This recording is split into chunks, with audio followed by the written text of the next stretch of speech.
Alors, l'agence a participé à la constitution du Barreau-Métro en lien avec Grenoble-Alpes Métropole.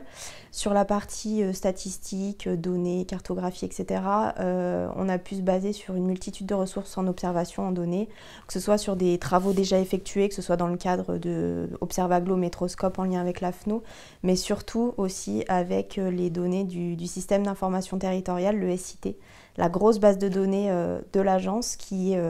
regorge de multitudes de données, que ce soit sur la partie statistique ou des données géographiques, avec un ensemble de thématiques qui sont représentées, que ce soit la population, démographie, l'habitat, le commerce, etc. et représentant forcément une multitude de sources, de fournisseurs de données très standards qui peuvent être comme l'INSEE ou des données plus locales qui peuvent être mises à disposition par des partenaires. L'ensemble de la procédure est automatisé et tracé, c'est-à-dire que dans le SIT, on va utiliser des outils qui nous permettent d'avoir une visibilité complète des traitements statistiques qui sont faits. Si on se rend compte après une étape qu'il y a une erreur, on peut revenir en arrière et faire les corrections. Dans le cas du Barreau-Métro, il y a un certain nombre d'indicateurs qui ont été générés. Une fois que cette génération a été faite, on va extraire les données sous forme de tableau, donc comme celui-ci.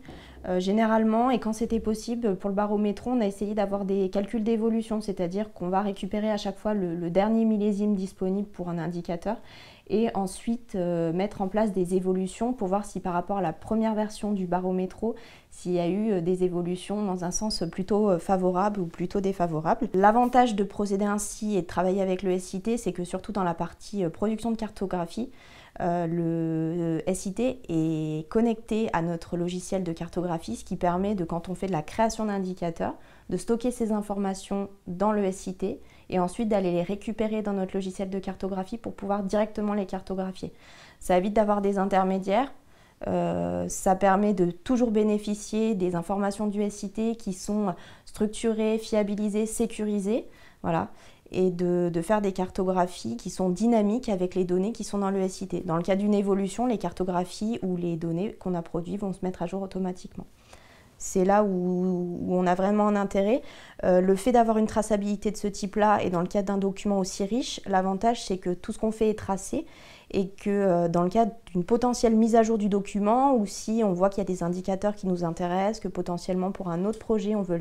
les adapter, tout est réutilisable, adaptable et actualisable assez facilement à partir du moment où les données qui ont été intégrées par les administrateurs de données dans le SIT sont actualisées et mises à jour.